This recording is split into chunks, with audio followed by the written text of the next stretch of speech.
When you were a kid, were there some people that appeared richer than you realized later? When I was a kid, there were several families in my neighborhood that I thought were much wealthier than they actually were.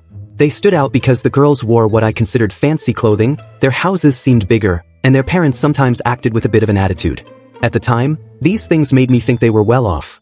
Compared to other families whose kids wore simpler clothes, lived in smaller houses, and drove older cars, the ones I thought were rich definitely appeared to be in a higher social class.